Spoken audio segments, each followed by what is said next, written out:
Mirëmbrëma, jemi të $600, si çdo të premte. Unë jam Bardhi Sejdarasi dhe ju jeni duke ndjekur drejt për drejt në ABC News dhe në ABC Radio në 105 FM, pikërisht emisionin që për ju dedikohet çdo të premte.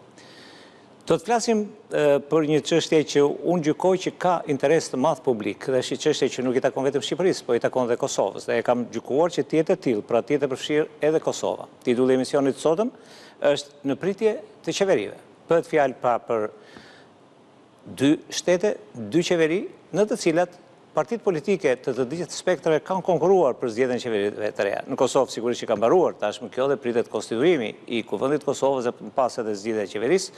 Në Shqipëri jemi në një fazë intensive të zgjedhjeve ku partitë politike të të gjitha zhanreve po përpiqen që të pasqyrojnë dhe të tregojnë për qytetarët e tyre se cilat janë premtimet, se cilat janë projektet, se si ato do të krijojnë qeverinë për të udhëhequr për 4 vitet që vinë.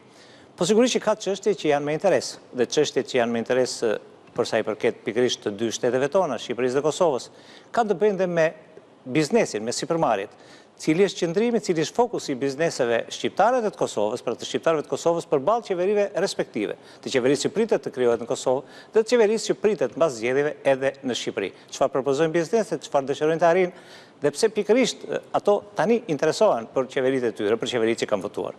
Po ka dhe një çështje tjetër në mes që është çështja e ditëve të fundit, siç janë tarifat e presidentit amerikan Donald Trump, i cili në përgjithësi ka krijuar një situatë të paqetë në të gjitha tregjet, po sidomos edhe në vendet tona.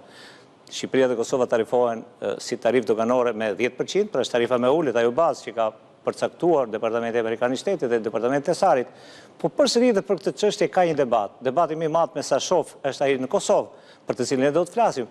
Po dhe në Shqipëri kanë filluar të bëhen hesapet apo llogarit se si do të ndodhë me sipërmarrjet shqiptare që eksportojnë në Shtetet Bashkuara të Amerikës. Madje Shqipëria ka një specifik në ndryshim nga Kosova, sepse 3 dekada gjysmë më përpara Shqipëria ka një marrëveshje apo një traktat me Shtetet Bashkuara si shteti favorizuar në tregtinë me Shtetet Bashkuara të Amerikës, i firmosur nga qeveria para diktaturës, pra bëhet fjalë për 80-90-91. Ne do të flasim për të gjitha këto me të ftuarit e mi të nderuar, vetëm pas pak.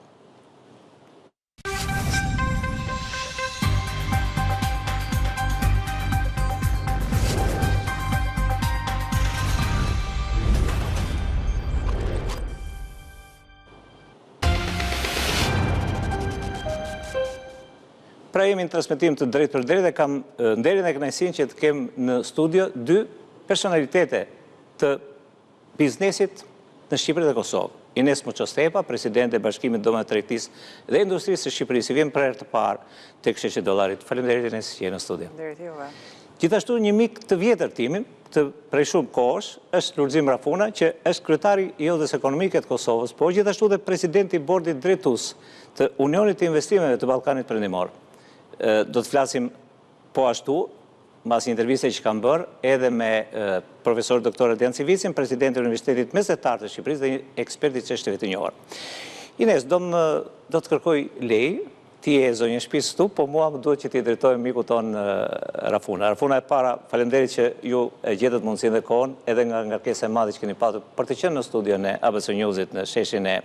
Po unë do të pyes për një çështje që lidhet pikërisht me qeverinë fillimisht, dhe çështja ka të bëjë me mënyrën se si po konstituohet Kuvendi i Kosovës dhe pastaj se si partitë politike, ato që kanë marrë shumicën e votave, do të tentojnë për të krijuar qeverinë e re 4 vjeçare të Kosovës. Si e keni parë në këndvështrimin tuaj, edhe si kryetari i Odës Ekonomike të Kosovës?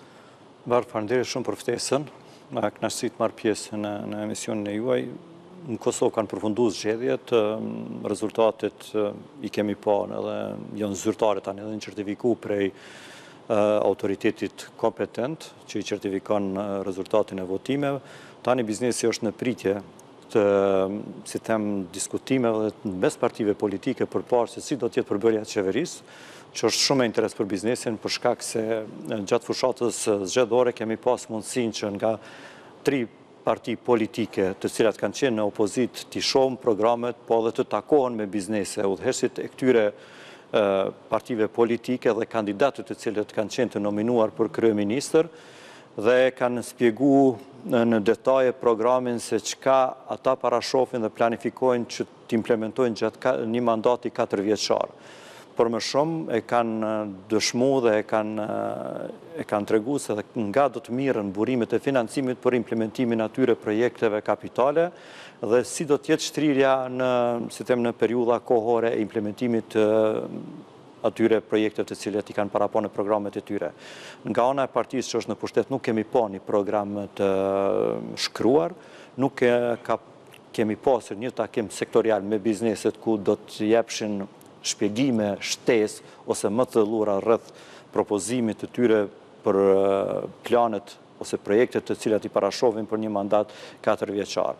Dhe tani në Kosovë janë në diskutime si përmes partive politike për krijimin e qeverisë, u shtirë dhe seanca e parë solemne ose konstitutive e Kuvendit Republikës Kosovës me 14 shkurt nga ana e presidentës së Republikës së Kosovës, zonjës Osmani, dhe për biznesin është shumë e rëndësishme po se cila do të jetë përbërja e qeverisë, cili do të jetë vizioni për 4 vitet të ardhshëm dhe cila do të jenë politikat që e prekin drejt për drejt biznesin në fushën e ekonomisë. Jemi në pritje dhe do të shohim posa ta kem qeverinë se cila do të jenë dhe cila do të jenë kërkesat tona si odë ekonomike ose si përfaqësues të sektorit privat ndaj qeverisë së re. Do t'i kthehemi, sigurisht që ju e keni më të afërt kohën për të krijuar qeverinë e re, sepse legjislacioni ju detyron që ta keni shumë shpejt. Ne kemi kohë sepse ne sa kemi hyrë në fushat, do bëjmë fushatën 11 maj do të realizohen zgjedhjet dhe pastaj sigurisht që do shohim se cilat do të jenë pritshmëritë.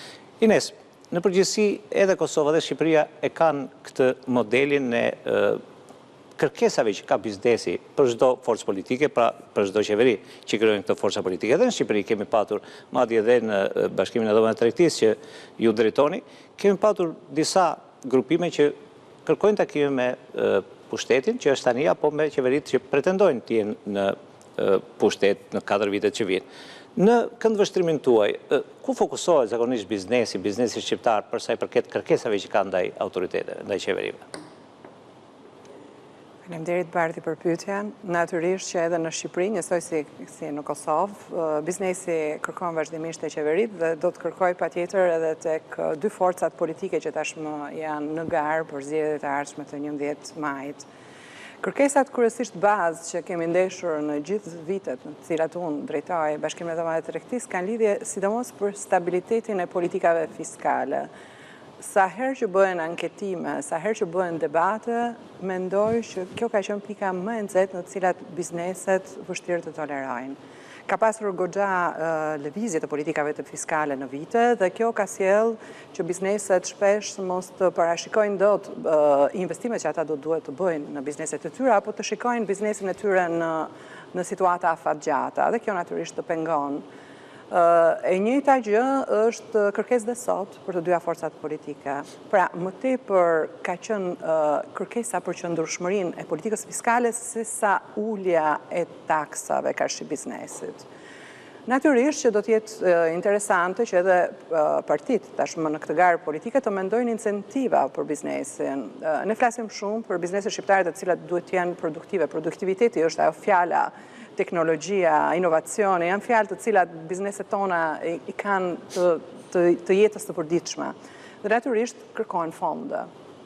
Kërkohet adoptime me teknologji të reja, të cilat janë kosto për bizneset tona. Duhet kemi parasysh që dhe industrit në vendet tona nuk kanë atë forcën e madhe. Kryesisht ne jemi bazuar në një industri të nivelit fason, por ne duhet vemi në industri të tjera të forta, siç janë dhe vendet të tjera të Ballkanit, si ajo automotive e tjera, të cilat kërkojnë investime të mëdha dhe këtu biznesi ka kërkuar shpesh nga qeveria dhe incentiva dhe edhe në këtë moment patjetër që kërkojnë incentiva për sa i përket produktivitetit të tyre në këtë moment. Ajo që duhet parë është dhe taksimi. 23% është konsideruar vazhdimisht të lartë në gjithë të periudhën e viteve. Tatim bitar do nga pakat. Pikërisht dhe të shohim nëse kjo mund të ketë lëvizje. Është për të mbështetur politika që është bërë tani deri tashmë për biznesin e vogël, ka dhënë disi hapësirë dhe duhet të mendojmë që bizneset e vogla kanë dhe zërin më të madh në ekonomi, sepse zënë pothuajse rreth 98% të gjithë bizneseve, kështu që është një fashë e cila ka pasur nevojë vazhdimisht për këtë mbështetje. Të flasim Ines për këto, po do të duhet i drejtojmë përsëri zotit Trafuna përpara se sa të ndjek edhe një pjesë të partë të intervistës profesor doktor Adrian Civitit, për cilën do flasim për marrëdhëniet mes dy shteteve, po zotëria Funa keni një pozicion që mua më pëlqen, një pozicion që duke qenë tashmë kryetari i Odës Ekonomike, ju keni patur më përpara dhe pozicionin e ministrit në detyrë në qeverinë, një nga qeveritë e Kosovës, keni patur më përpara dhe detyrën e drejtorit të përgjithshëm të organeve. Realisht duke qenë në këto pozicione, madje edhe këshilltari i kryeministrit Edi Rama për periudhë kohë, duke qenë në këto pozicione, në përgjithësi njerëzit që njohin edhe funksionimin e shtetit, po edhe kërkesat e biznesit, janë pak a shumë të ekuilibruar, them unë, sepse ka njerëz që mund të kërkojnë çdo gjë dhe realisht çdo gjë realizohet. Në Kosovë, si zgjidhet dhe si biznesi i afrohet, i qaset qeverisë, çdo qeveri, kushdo qoftë ajo, që lidhet me kërkesat për të patur iklim të shëndetshme të biznesit? Në Kosovë, biznesi është shumë, si them, pro dialogut publiko-privat. Dhe asnjëherë nuk e refuzon dialogun publiko-privat, është shumë e arsyeshëm në kërkesat e tyre, nuk kërkojnë më shumë se që i kanë biznesit e rajonit apo edhe biznesit e Bashkimit Evropian. Kosova ka pas fatin që prej vitit 99 ka fillu me një legjislacion prej pikës 0, dhe për shkak prezencës ndërkombëtare që kemi pas në Kosovë dhe integrimit, se Kosova është orientuar për integrim evropian dhe nuk ka një plan B, ka vetëm planin A, integrimin në Bashkimin Evropian, janë adaptu dhe në kthy në ligjet të vendit të gjitha direktivat e Bashkimit Evropian. Te çështja e interpretimit, sikurse në çdo vend ka pak sfida, për shkak mënyrës se si interpretohet, mirë po ligji si ligj është komplet e adaptuar për direktivat dhe rregullore të Bashkimit Evropian. Dhe biznesi i Kosovës nuk kërkon më shumë. Biznesi i Kosovës kërkon që qeveria, ekzekutivi, pavarësisht cila parti politike tjetë duke udhëhequr ose tjetë në koalicion në qeveri, vetëm t'i jep ato të drejta të cilat i kanë dhe i gëzojnë bizneset e rajonit dhe të Bashkimit Evropian, normalisht për qenë. Edhe me ndjek hapin e reformave. Për shembull, Kosova deri më sot i ka politika tatimore më të ultat. Biznesi kërkon që të avancohet tutje.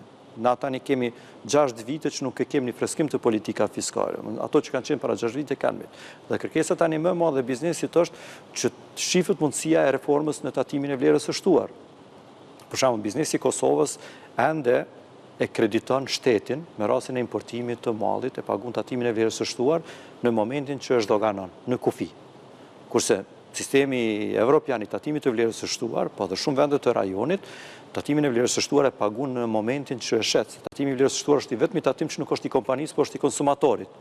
Dhe biznesi i Kosovës e krediton shtetin, e pagun avans, ende pa shit, ende pa mbledh pe konsumatorit dhe detyrohet që shkojnë nëpër banka dhe të hyjnë nëpër kredina, nëpër overdraftat, pagu interesat ndryshëm për mja pagu autoriteteve doganore të tatimin e vlerës së shtuar. Mundi që administrata e Shqipërisë e ka për 3 dekade, se ju e njihni edhe administratën e Shqipërisë. Po. Kështu që kjo është një kërkesë e biznesit. Kërkesa e dytë tani që ka lind e biznesit për shkak mungesës fuqisë punëtore, që është sfidë, jo vetëm për shtetet e rajonit të Ballkanit, por sfidë edhe për shtetet e Bashkimit Evropian. Sfida përveç mungesës fuqisë punëtore ka dalë që edhe këtë fuqi punëtore që kemi nuk është e përgatitur, nuk është e edukuar, nuk është në përputhje me kërkesat e tregut. Dhe biznesi kërkon për qeverisë që t'i shpejtojë reformat në sistemin arsimor, që ta lidhë arsimin me kërkesat e tregut. Ne ende kemi kuadra të cilat diplomohen në fakultete ose në kolegje të ndryshme për një drejtim i cili ma nuk është atraktiv, cili nuk hyn punë ma në drejtim. Si shërben tregut punës Kosovës. Si shërben. Dhe kërkesa e biznesit të që të shpejtohet reforma. E dyta të shpejtohet reforma në sundimin e ligjit. Të sistemi gjyqësor, të jepet më shumë buxhet, këshillit gjyqësor, këshillit prokurorial, në mënyrë që të rritet numri i stafit gjykatësve, stafit të ndihmës prokurorëve, në mënyrë që një kontest prej një kontrate në shkallë të parë mos të zgjas 3 vite, po të zgjas 30 ditë, ashtu sa thot ligji. Dhe nëse shkon në apel, prapë do të më pritet 3 vite, po ligji thotë më së largu 60 ditë do të më vendos në apel. Dhe këto janë kërkesa shumë të arsyeshme të biznesit. Dhe kërkesa tjetër që veçohet për vendeve tjera të rajonit, ndaj në qeverisë Republikës Kosovës, është që të ketë më shumë investime kapitale. Dihet që në rritje ekonomike, përveç investimeve private, konsumit dhe të tjera, ka ndikim edhe investimi publik. Për 4 vite në Kosovë, asnjëherë nuk u shpenzu 50 ose 60% i shpenzimeve të parapara për investime kapitale në buxhet të shtetit. Asnjëherë nuk u shpenzu. Kosova e ka borxhin më të ulët publik. ka vetëm 17%, po kjo nuk është për të lavdru, se Kosova i ka 100 kërkesa, ose 100 arsye për me marë borç, për me rrit borçin për projekte kapitale, për zhvillim ekonomik, që kthehen për një standard më të lartë qytetarëve të Republikës Kosovës, ose për një ngritje më të lartë ekonomike. Dhe këto janë kërkesa shumë të arsyeshme. Luzhim, ne do të kthehemi të këto kërkesa.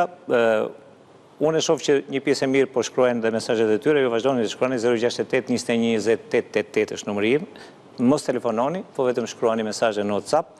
Ne do t'i kthehemi përsëri bisedës, po do të më duhet që t'i lutem regjis tani që të jap pjesën e parë të një interviste që kam bërë dje me profesor doktor Adrian Civicin, që është presidenti Universitetit Mesatar të Shqipërisë, i cili flet pra për marrëdhëniet, se do të kthehemi dhe të flasim për marrëdhëniet midis Shqipërisë dhe Kosovës. Dhe kam fjalën për marrëdhëniet ekonomike, një historik për të cilin ka se çfarë të thuhet. Interviste profesor Civicit dhe rikthehemi në studio. Problemi kryesor në fushën e bashkëpunimit ekonomik dhe tregtar e Shqipërisë me Kosovën është një çështje që vazhdimisht është diskutuar, vazhdimisht është kërkuar me sensibilitet lartë nga të dy anët, por që fatkeqësisht marrëdhëniet ekonomike dhe tregtare në një kuptim të gjerë të fjalës, duke përfshirë ndoshta këtu edhe marrëdhënie me natyrë financiare, bashkëpunimi me natyrë financiare, bashkëpunimi për investime, apo dhe bashkëpunimi për të shkuar deri në një ekonomi komplementare me njëri tjetrin, më shumë ka qenë si përfaqësor dhe formal se sa ka qenë real dhe me efekte ose me impakte që duhet ketë për ekonomitë e dy vendeve. Kështu që është e natyrshme që pritja për dy qeveritë e reja në Kosovë më shpejt mbas zgjedhjeve të 11 majit edhe në Shqipëri, do kërkohet që dhe në këtë rast të shikohet në platformat qeverisë të dy qeverive, se si do trajtohet, çfarë objektivash do ketë dhe mbi të gjitha çfarë platforme bashkëpunimi do ketë në fushën ekonomike, financiare, tregtare dhe të gjithë këtyre aspekteve që ne përmendëm, sepse deri tani, po e theksoj edhe një herë, ka pasur shumë marrëveshje, një pjesë e tyre natyrisht janë edhe të diktuara nga nevojat imediate, sidomos marrëveshjet me natyrë tregtare, një pjesë kanë qenë një lloj fasade ose edhe bazamenti për sa i përket bashkëpunimit të domosdoshëm që duhet kenë dy vende dhe dy qeveritë tona, por duke parë situatën më konkretisht, edhe në Shqipëri dhe në Kosovë, duke dëgjuar dhe atë çka biznesi ka shqetësim, kuptohet që një pjesë e tyre akoma kanë ngelur dëshira të mira ose janë realizuar shumë pak, pa shkuar deri në realizimin e atij qëllimi dhe objektivi final të gjerë që duhet ketë ky lloj bashkëpunimi midis dy vendeve tona. Jemi në transmetim të drejt për drejt tek sheshi i dollarit, sapo ndoqëm pjesën e parë të intervistës që kam realizuar me profesor Adrian Civicin, që foli pikërisht për marrëveshjet. Ines, sigurisht që ka për të thënë për marrëveshjet, sepse edhe rezultate ka patur dhe numri i marrëveshjeve është jashtëzakonisht i lartë, po mund të fokusohemi edhe tek vërejtja që bëri profesor Civici, që ka marrëveshje por nuk ka shumë rezultate. Pra pret biznesi më shumë rezultate nga këto marrëveshje ekonomike?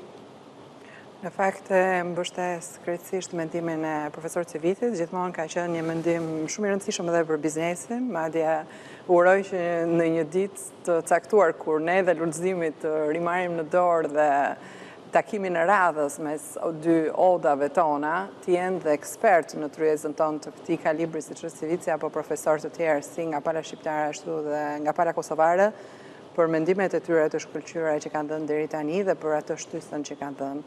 Natyrisht dhe biznesi ka pasur shqetësimet e veta lidhur me bashkëpunimin ekonomik. Në Korregjia po na jep edhe një pjesë të arkivës sonë që kemi lidhur me takimet që janë realizuar në periudha të ndryshme, siç e shihni, midis dy qeverive. Në fakt kanë qenë të shumta takimet, vite të tëra, takimi Elbasanit, këtu kemi pasur dhe një forum shumë të rëndësishëm me bizneset e të dyja vendeve.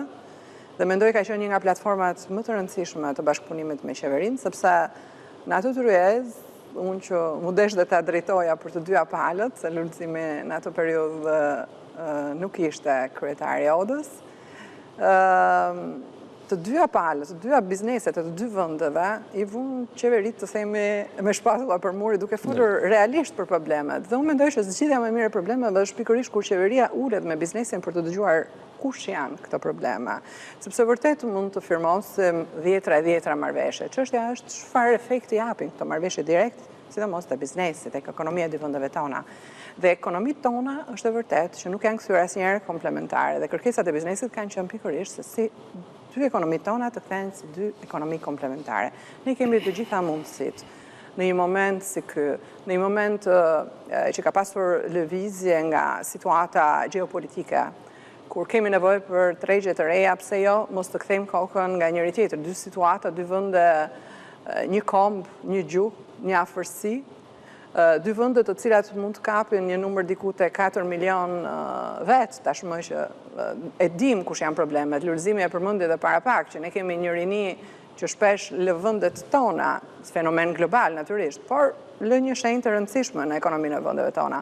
Pra duhet të shikojmë çfarë ofrojnë vendet tona, kush janë burimet natyrore, si ne mund të bëjmë më të mirën, sidomos në një moment të komplikuar ekonomik, siç është ky sotme, për të qenë komplementar, shfrytëzimin më të mirë të burimeve të natyrës, të burimeve njerëzore, shkollimin, si ne mund të afrojmë sistemet e shkollimit mes dy vendeve tona, arsimi profesional, ajo që përmendi dhe kolegu im para pak, është një hallk shumë e rëndësishme për të parë në të dyja dimensionet, sepse është vërtet, nëse ne do duhet të plotësojmë, duhet që të afrohemi dhe me arsimin e njëri tjetrin dhe duhet shikojmë dhe gjithë politikat fiskale dhe në këtë moment, e mira është të kuptojmë si ne mund të ofrojmë politika ekonomike dhe fiskale mes dy vendeve tona. Pra, qeveritë tona uroj që një ditë të ulen për të parë për të bërë më të mirën mes bizneseve, sepse ka pasur dhe një mosbesim në investimet reciproke, edhe se numrat kanë qenë gjithnjë në rritje, këtë duhet ta themi, sepse ka një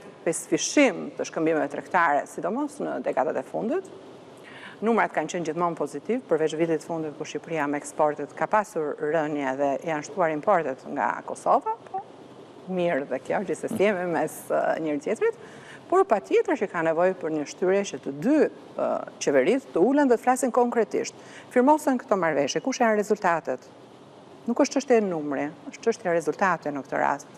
Ndërkohë po i ndiqni dhe shifrat që ka përgatitur gazetarja jonë për importet dhe eksportet nga Kosova në drejtim të Shqipërisë dhe anasjelltas, janë tregues që flasim nga viti 2021 deri në vitin 2024 dhe janë tregues të cilët ju sapo i komentuat. Dhe politika fiskale janë disi të ndryshme. Në Kosovë, për shembull, bara fiskale tek bizneset është relativisht më pozitive se sa tek ne. Ne kemi më të lartë barën fiskale, njëjta gjë dhe te taksimi pagës. Taksimi pagës në Kosovë vazhdon të jetë më i ulët se sa te ne. Pra janë disa gjëra të cilat unë mendoj që me një dëshirë të mirë për të ndihmuar dhe ekonomitë tona për të qenë komplementare duhet i shikojmë realisht. Miku im Rafuna, se po më shkruajnë tani edhe kolegë gazetarë dhe specialistë. Unë do të bëj një koment që lidhet me Kosovën, një koment që lidhet veçanërisht me performancën e organizatave të biznesit, sepse e kam gjykuar gjithmonë dhe kam parë dhe faktet që ka një performim më të mirë të organizatave të biznesit, ka një angazhim më të mirë të tyre në raport me qeverinë, po dhe në raport me veten. Pra, organizime brendshme që keni, qoftë ato ekonomike, po qoftë edhe asociacionet e tjera që janë një element jashtëzakonisht i domosdoshëm për demokracinë, po sigurisht edhe për biznesin dhe për marrëdhëniet që keni me qeverinë. Në këtë kuadër, a identifikoni ende barjera në tregtinë me dy vendeve, duke qenë se jo vetëm ju si ODH që keni studimet tuaja, po ka disa institucione interesante në Kosovë që e studiojnë në vijimësi raportin e shkëmbimeve tregtare Shqipëri-Kosovë. Unë shëzërosin ta falenderoj Inesin për bashkëpunimin e shkëlqyshëm që e kemë, edhe me të vërtet ne veprojmë si një dhome, edhe e kemi të nënshkruar me marrëveshjen kuadër të mbledhjes së dy qeverive për themelimin e ODH së përbashkët Kosovë-Shqipëri. Edhe jemi në komunikim të rregullt në baza ditore dhe i shkëmbejmë sfidat të cilat i kanë bizneset, po edhe kërkesat me të cilat bizneset vinë të ne të adresu qoftë në qeverinë e Republikës Shqipërisë, qoftë në qeverinë e Republikës së Kosovës. Ne kishëm planifikuar që në muajin e mars të kemi një event shumë të madh të bizneseve të Kosovës dhe të Shqipërisë, që ka një kohë shumë gjatë që në Kosovë nuk kemi pas një event të tillë. Mirë, po për shkak të zgjedhjeve në Kosovë, për shkak fushatës tani në Shqipëri, kemi vendosur që ta lëm për mas pushime, mas muajve të verës në shtator ose tetor, ende nuk e kemi caktuar datën, kur besojmë që do t'i kemi 2 qeverit, për shkak se nga i takim me bizneseve që do ta kemi të Kosovës dhe të Shqipërisë, do dalëm me kërkesa konkrete. Dhe është fakt që bizneset edhe të Kosovës po edhe Shqipërisë në 2 anë të kufinit hasin me barjera, qoftë administrative, qoftë jo administrative. Unë sot, kur e kalova kufinin, edhe pse ti e potencove barë që unë kom qenë këshilltari kryeministit Rama, dhe në atë kohë kemi bërë reformën më të madhe në të bërit biznes mes Kosovës dhe Shqipërisë. Në atë kohë është hapë zyra e doganës së Kosovës në portin e Durrësit. Në atë kohë kemi bërë bashkimin e kufimit në Vërmicë dhe Morin. Dhe kemi bërë një, si me thonë, një ndalje të vetme dhe një kalim të vetëm. Po edhe kemi bërë një terminal doganor të vetëm. Jo mu ndalë në 2 terminale, edhe në Morin edhe në Vërmicë, po me një terminal të vetëm në Vërmicë ose në Morin, atu mu përfundu të gjitha procedurat doganore. Dhe kemi bërë edhe, si them, shkëmbimin ose lidhjen e 2 sistemeve elektronike të doganave si kuda, të doganës Shqipërisë e doganës Kosovës, që në kohë reale të dhënat mu shkëmby, po biznesi mos mu ndalë derisa 2 administrata doganore të shkëmbejnë dhënat, se për biznesin koha është para, është shpenzim. Dhe krejt qëllimi ka qenë që ta lehtësojmë. Dhe ideja ka qenë që të shkojmë tutje që ta kemi një kursi të veçantë për madhrat me origjinë Shqipërisë dhe madhrat për origjinë të Kosovës. Domethënë që mos të kurse sot, kur kalova kufinin, unë e posh një kolon të maunave të tujse 2-3 kilometra, që nuk është normale. Është një kost të shtesë për bizneset, sigurisht. Si jo, është kost të shtesë.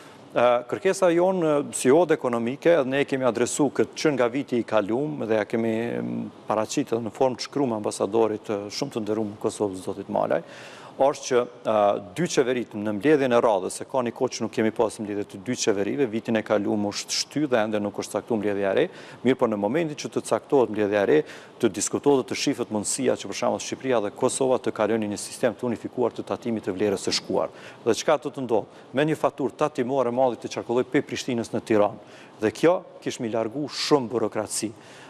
Ne kemi nënshkruar marrëveshjen e përbashkët për njohjen reciproke të certifikatave të akuz nga ana shqiptare ose të Agjencionit Veterinës dhe Ushqimit në Kosovë, mirë po sot e kësaj dite nuk njihen certifikatat.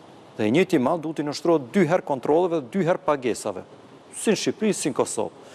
Dhe kalumit mallit ose qarkullimi i mallit nëpërmjet një sistemi të unifikuar të tatimit të vlerës së shtuar, kish me eliminu krejt këto pengesa. Kish me eliminu pagesën e skenerit, kish me eliminu certifikatat e origjinës, kish me eliminu edhe 100 dokumentacione tjera, dhe çka i shkon shumë e rëndësi, do të koha.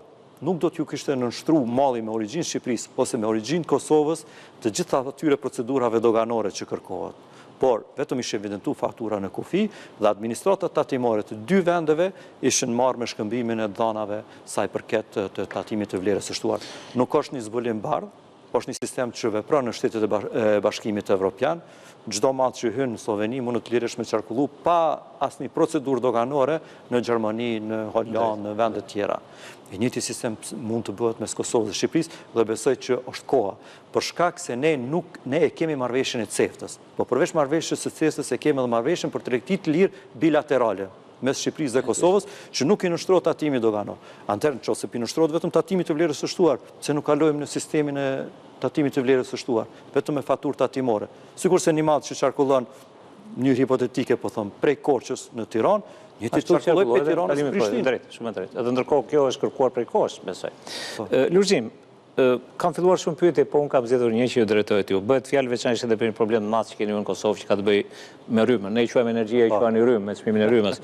Koço Broka është një ndjekës i veçantë i emisionit dhe shumë kritik për çdo gjë që them unë. Dhe më thotë që pyetje të ftuarit thotë lidhur me a mundet që qeveria shqiptare të rrisë eksportin e energjisë kur pretendohet për ekonomi komplementare, dhe thotë natyrisht me një çmim që të mundsoj mosrritjen e çmimit në Kosovë, pra e lidh pikërisht atë protestë, sepse realisht nesër do keni një protestë të madhe që lidhet me rrymën. Po ideja e tij është që a mundet që vetë eksportet e energjisë të kenë mundësi që ta zgjidhin këtë ngërçin e madh të Patyshëm që po, është një njoftim prej zyrës, ne quajmë zyra rregullatore e energjisë elektrike në Kosovë, e cila i ka njoftuar bizneset të cilët kanë të punësuar mbi 50 punëtor ose mbi 10 milion qarkullim që nga data 1 qershor do të kalojnë në tregun e hapur. Dhe këto biznese në momentin që kalojnë në tregun e hapur nga 1 qershori kanë të drejtën të zgjedhin se prej cilit furnizues do të blenë energji elektrike. Dhe sipas marrëveshjes që ka Kosova me Shqipërinë, po edhe me Maqedoninë e Veriut, të gjithë ata furnizues të cilët janë të licencuar në Shqipëri mund të ofrojnë shërbime paqen e nevojshme të jetë i licencuar në Kosovë për shitjen e energjisë elektrike. Njëjtë është edhe me Maqedoninë e Veriut dhe është reciproke. Edhe ata të Kosovës që janë të licencuar në Kosovë mund të shesin energji elektrike në Shqipëri. Tani, nëse biznesi e zgjedh një furnizues i cili është i licencuar në Shqipëri dhe ky furnizues e gjen se ka hiperprodhim, ka prodhim shtesë. Tani kemi edhe një bursë energjie të përbashkët, që mund të nikoj. Po, atër mundët pa asnjë problem, pa asnjë pengesë që të eksportohet ose të importohet në Kosovë energjia elektrike prej Shqipërisë, që do të jetë nëpërmjet këtij furnizuesi të licencuar. Kështu që nuk ka asnjë problem. Tregu i lirë është, bizneset kanë të drejtën me zgjedh, cili i plotson kushtet. Te ne ankesat tona kanë qenë dhe kërkesa ndaj kësaj zyre, si ode ekonomike, kemi drejtu që bizneset nuk janë kundërdaljes në tregun e lirë. Po bizneset janë për t'ju dhënë një mundësi, një kohë e tranzicionit për t'u përgatitur për dalë në tregun e lirë. Është e vërtetë që vetëm Kosova ende nuk i kanë nxjerrë bizneset në tregun e lirë, mirë por rrethanat të cilat sot janë nuk janë të përshtatshme për bizneset tona me kalu. Për shkak se edhe kushtet e cilat janë vendosur në vitin 2017 nuk përkojnë me realitetin e sotëm. Për shembull, ne kemi shumë startupa që i kanë 50 punëtor. Mirë, por nuk e kanë qarkullimin mbi 10 milion. Autoriteti rregullativ ju kërkon atyne vetëm për shkak që i kanë 50 punëtor me dalë në tregun e hapur. Dhe ata thonë, ne nuk i kemi mundësinë financiare, se jemi në ditë e para të themelimit të startupit, por nuk i kemi edhe mundësitë organizative në sensin e burimeve njerëzore që mu marë dikush në baza ditore me bursat, me lidh kontrata, po dhe në rast se ndonjë kontesti me përcjell në për institucione qoftë gjyqësore, qoftë arbitrazhit. Dhe ato thonë që ne do të mbyllmi, nuk do të mund të ekzistojmë. Dhe ne si ode ekonomike kemi kërkuar së pari që ta kemi minimumi një tranzicion një vjeçar, që bizneset të përgatiten, se dihet që edhe kontratat e shitblerjes se të na se thema e brenga jonë me madh është import, jo 197 kompani prodhuese të cilat duhet të dalin në tregun e lirë. Dhe sot ulëmtimet që i kanë bë, çmimi i energjisë elektrike në tregun e lirë, sidomos në Hungari, është 50 deri 100% më shtrenjtë se sa që e blejnë sot prej kecit që kemi ne në Kosovë, që është çmim i rregulluar me ligj. Dhe me automatizëm, kjo do të ndikojë në shpenzime operative të biznesit që shtrajton produktin e Kosovës. Zyra rregullatore juaja në fakt mund ta kthejë vështrimin nga Shqipëria dhe të shikojë që ne kur kemi bërë liberalizimin e kemi shtruar një vit, thonë ju po 3 vjet. Pra, e ka një përvojë. Gjithsesi, unë do të jap kohën e dorë regjisë për reklama dhe menjëherë pas reklamave do të duhet që të ndjekim pjesën e dytë të intervistës me profesor doktor Ardian Sevicin për ta komentuar më pas në studio. Shkojmë në reklama dhe rikthehemi përsëri. Bashkëpunimi rajonal ka disa faza, mund të jetë një zonë lirë tregtare, në kuptimin që të dy vendet mund të kenë politika tregtare shumë liberale, lehtësuese si njëra si tjetra, qoftë për bariera tarifore ose jo tarifore, meqenëse tani është dhe çështje që po diskutohet shumë dhe në nivel ndërkombëtar si pasojë dhe e ndryshimit kursit në politika tregtare në Shtetet e Bashkuara të Amerikës. Mund të shkohet në krijimin e një zone të përbashkët ekonomike, duke e lidhur dy ekonomitë e dy vendeve, për të shkuar pastaj edhe në një nivel pak më të gjerë, që ka lidhje me krijimin e një komplementariteti për sa i përket jo vetëm pjesë ekonomike, po strategjive të zhvillimit, politikave industriale, politikave tregtare, shërbimeve dhe shumë element tjerë, gjë që do ishte shumë e mirë dhe shumë e vlefshme edhe për të rrequr më shumë investimet huaja direkte, sepse nuk do kemi të bëjmë as me një treg 2.8 milion banor dhe 28.000 km2 në Shqipëri, as me një treg 1.8 milion dhe 12.500 a 600 km2 në Kosovë. Dhe faktikisht dhe po ta shikojmë dhe nga sugjerimet edhe të Bashkimit Evropian, edhe të institucioneve tjera ndërkombëtare, përgjithsisht për vendet e Ballkanit Perëndimor, gjithmonë ka qenë orientimi që duhet të bashkëpunojnë dhe të integrohen më mirë midis tyre, përpara se të kërkojnë që të integrohen dhe me ekonominë dhe me financat dhe me tregtinë europiane, ku kanë dhe synimin kryesor. Kështu që në këtë pikë, pavarësisht se jemi dy vende të vogla, çdo lloj mbështetje reciproke në kuadrin e integrimit, qoftë edhe më të mirë tregtar, ekonomik, apo dhe për strategjitë e zhvillimit dhe mënyrat e financimit, do ishte një ndihmë e madhe, jo vetëm në aspektin e produktivitetit dhe forcimit ekonomisë, por edhe një mbështetje për bizneset dhe për investuesit, po dhe për konsumatorët në të dy vendet tona.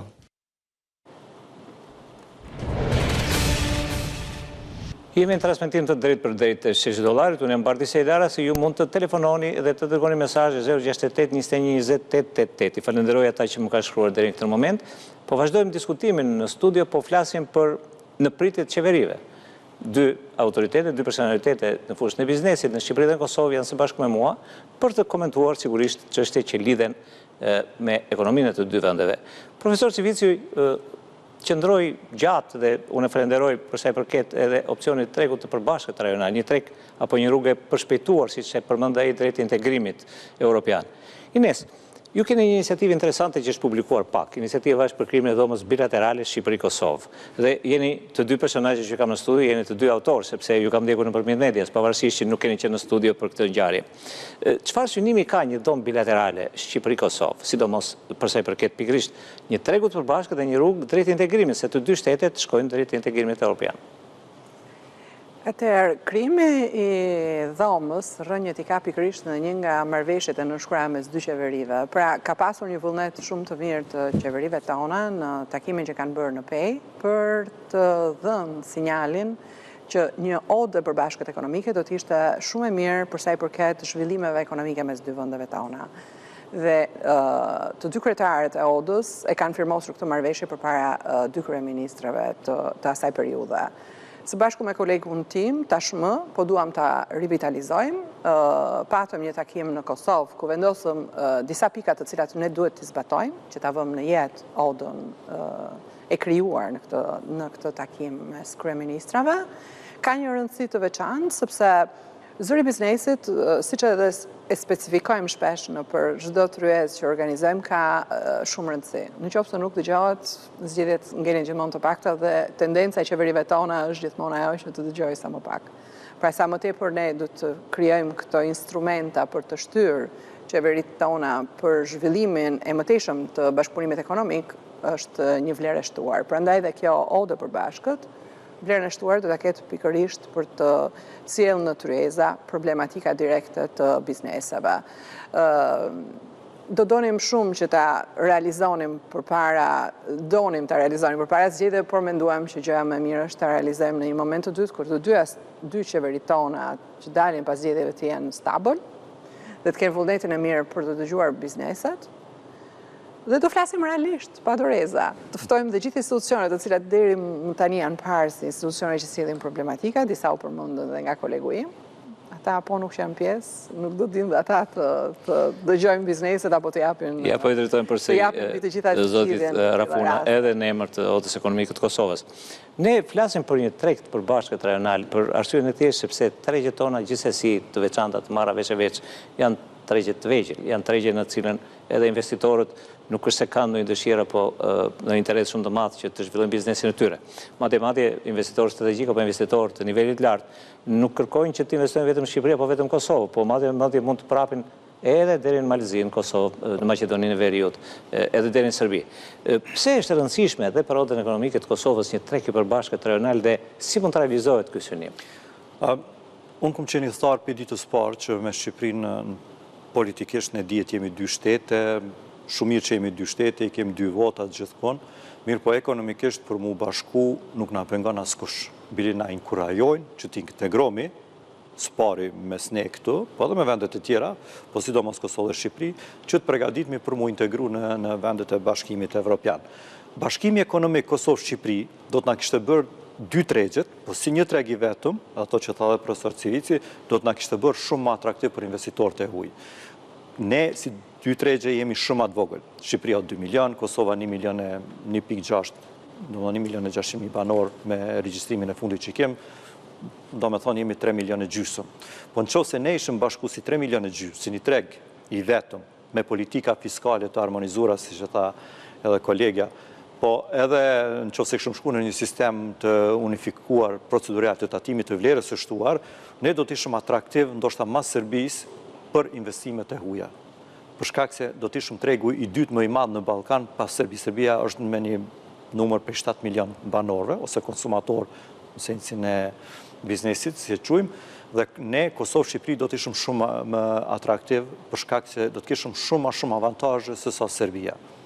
Për shkak portit që kem, detit, për shkak rinisë që kem që Serbia nuk e ka, dhe për shkak pozitës në kuptimin e integrimit, ne do të jemi shumë afër Bashkimit Evropian se sa Serbia, dhe kjo do të ishte shumë atërheqëse për me investu në Kosovë ose në Shqipëri, brendet të njëra, jo vetëm evropiane, po dhe brende botërore. E dyta, pe preke pak çështjen e turizmit. Është një kombinim ideal. Shqipëria ka detin, ne kemi turizmin malor. Dhe kjo është ku kishëm mujt me harmonizu, ku kishëm mujt me pas një strategji të përbashkët të zhvillimit të turizmit. Dhe kështu me radhë. Për këtë arsye, ne duhet të punojmë shumë që shkëmbimi mes Kosovës dhe Shqipërisë të rritet, po të rriten edhe investimet. Edhe investimet e kompanive shqiptare në Kosovë, po edhe kompanitë kosovare në Shqipëri. Sa i përket importit, ne i pam edhe dhënat, po edhe dhënat që i kemë prej odës ekonomike, të që i kemi nxjerrë. Shqipëria prej Shqipërisë ne importojmë rreth 338 milion, ndërsa eksportojmë rreth 180 milion. Nuk është e kënaqshme, edhe pse është rritje, çdo vit ka rritje, po kur të shifsh domethënë në shumën e 6 miliardëve sa importon Kosova, 338 milion është thuajse 6%.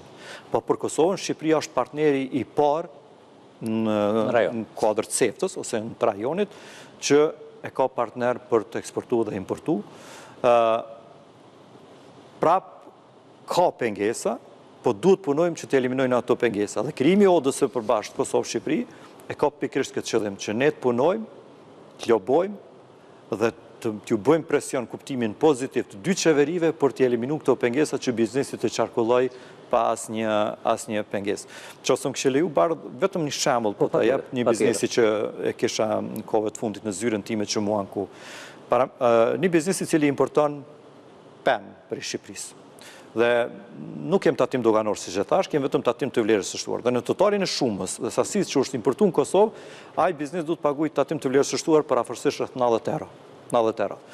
Por gjitha shpenzimet që i ka ushdasht i paguaj administrative, terminalin Shqipëri, certifikatën akus Shqipëri, skenerin, më pas në Kosovë agentin doganor, prap certifikatën, prap terminalin doganor, e këte i kalej ke shumën e 90 euro. Domethënë vetëm shpenzime për këto shërbime që ka paguar kanë qenë mbi 120 euro. Ndërsa vlera të VSH-s ka qenë në 90 euro. Kjo nuk ka logjik. Dhe këtu duhet të punojmë që mi eliminu këto barjera. Unë isha kurios, Lulzim edhe Ines, isha kurios që të dija dhe një mendim të ekspertëve, të akademikëve, të profesor Civicit, që lidhet pikërisht me rolin që kanë organizatat e biznesit në këtë bashkëpunim të ndërsjellë të ekonomisë dhe midis Shqipërisë dhe Kosovës. Dhe e pyeta profesor Civicin pikërisht për këtë. Në një pjesë të shkurtër të intervistës së tij, pjesën e tretë të intervistës, ai flet për bashkëpunimin midis organizatave të biznesit. Ta ndjekim dhe kthehemi në studio.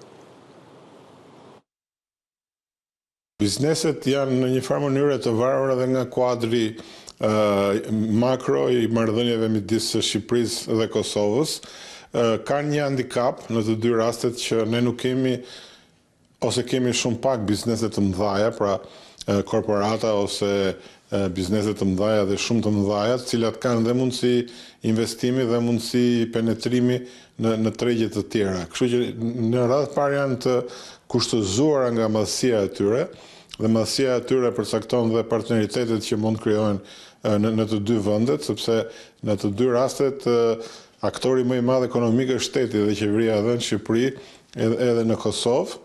Dhe besoj që duhet ta njohim më mirë njëri tjetrin, nevojat dhe tregjet e njëri tjetrit, duhet bërë më shumë për sa i përket imazhit edhe marketingut, po themi, të shumë produkteve dhe shërbimeve të ndryshme, dhe duhet bërë një riorientim i këtij lloji bashkëpunimi, sepse edhe Shqipëria ka pasur zona tjera me cilat ka një bashkëpunim më të madh, qoftë brenda rajonit, edhe Kosova duhet të ndryshojë një lloj qasje për t'u afruar më shumë pjesës bashkëpunimit me Shqipërinë. Me sa kuptohet deri tani edhe bashkëpunimi midis dhomave tregtisë apo organizatave të biznesit në të dy vendet ka pasur tentativa shumë të mira për të bërë disa aktivitete përbashkëta, për të bërë bashkëpunime, për të hapur rrugë dhe shtigje të reja, po gjithsesi akoma ka ngel diçka si institucionale ngurtë në vend që të kishte një zhvillim shumë më të gjerë dhe prezencë shumë më të gjerë, qoftë odës ekonomike të Kosovës apo odave ekonomike të Kosovës edhe institucioneve të ngjashme në Shqipëri.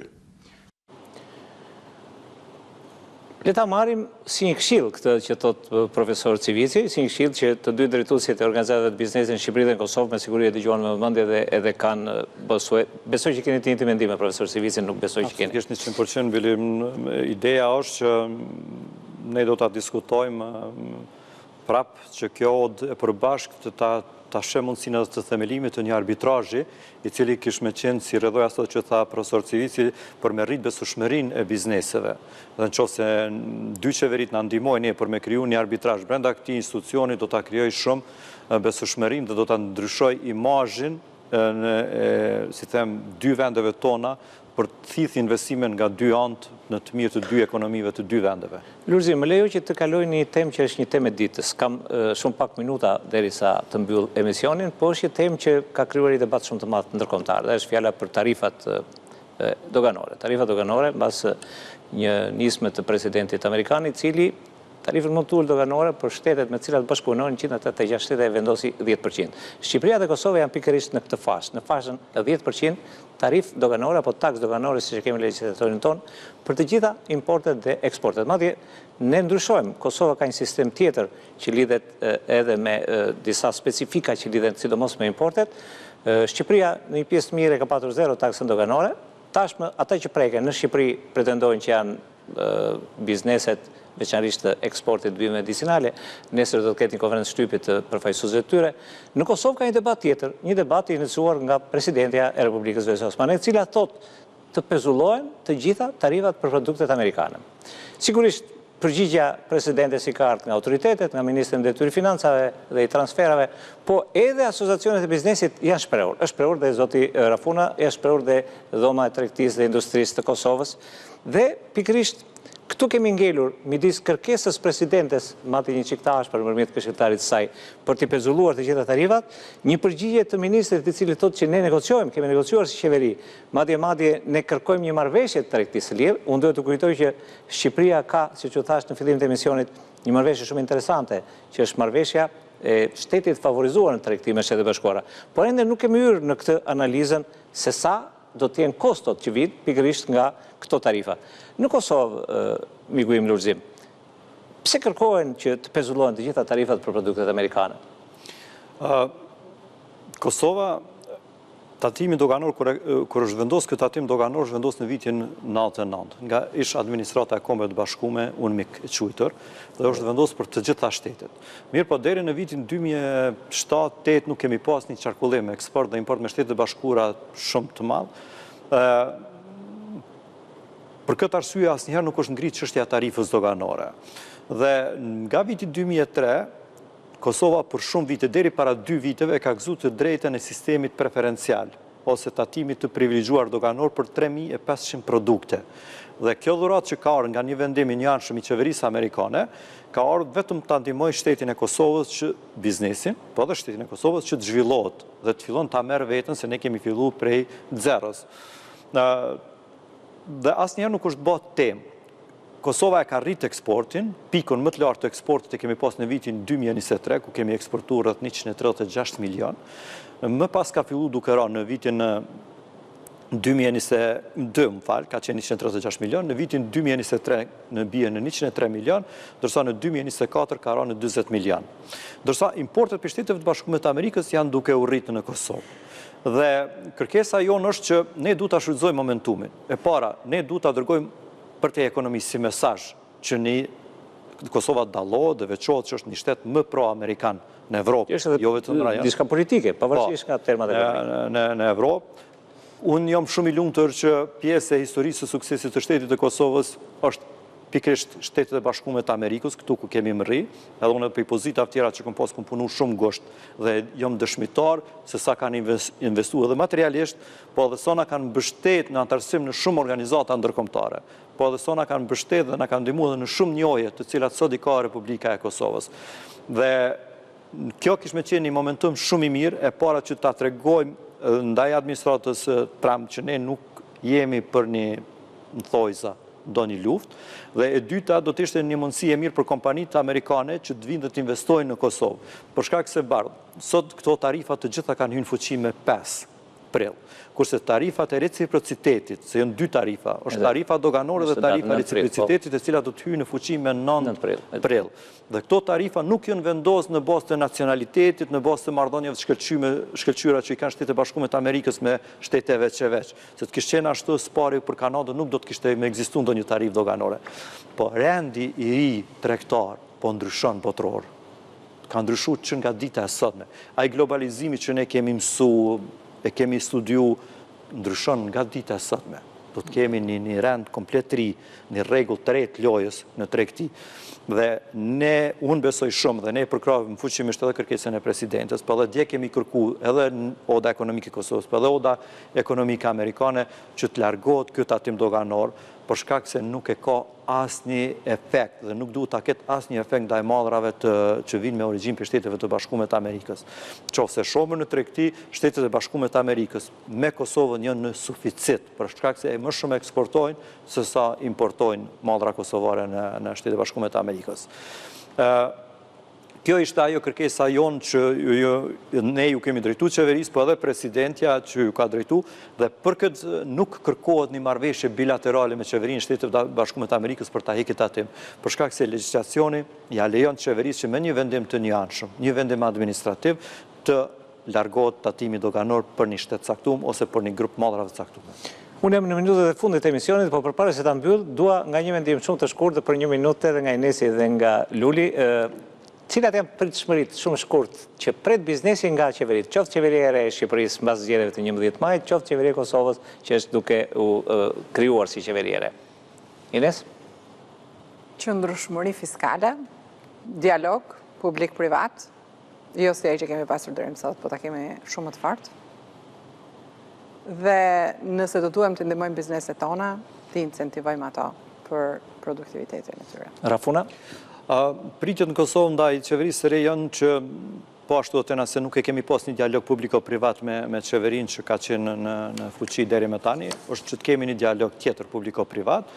E dyta, që është kërkesë jone e sektorit privat, kemi pas një eksperiencë jo të mirë me disa ministra të qeverisë, sidomos në resurseve të fushës së ekonomisë, është që të kena ministra profesional, vendimarrës dhe me integritet. Ishte një bisedë e këndshme, të paktën në këndvështrimin tim. Besoj që edhe ju jeni kënaqur për këto 60 minuta që keni dëgjuar këto këndvështrime që vijnë nga 2 personalitete në fushat e tyre, nga Ines Muçostepa, presidenti i Bashkimit të Dhomave të Tregtisë dhe Industrisë së Shqipërisë, dhe nga Lulzim Rafuna, kryetari i Odës Ekonomike dhe presidenti i Bordit Drejtues të Unionit të 6 vendeve të Ballkanit Perëndimor, pra Unionit të Investimeve. Po ashtu dhe mendimet e dhëna nga profesor doktor Ardian Civici, të cilat i ndoqet nëpërmjet inserteve. Ky emision ritransmetohet sonte në mesnatë, ritransmetohet edhe ditën e shtunë në orën 14:00. Unë do t'ju sugjeroj që ta ndiqni dhe të komentoni edhe në rrjetet sociale, të cilat tashmë janë të gjitha bisedat që bëmë ne i gjeni në rrjetin social, po dhe në faqen zyrtare të ABC Newsit. Nga unë Bardhi Sejdarasi, një falenderim për zonjën Ines dhe zotin Rafuna, po dhe për zotin Civici, një falenderim për ju që na ndoqët, një falenderim për gjithë ata që na shkruajtën, pra mesazhet e tyre, po dhe për stafin realizues. Natë mirë dhe mirupafshim në premten tjetër.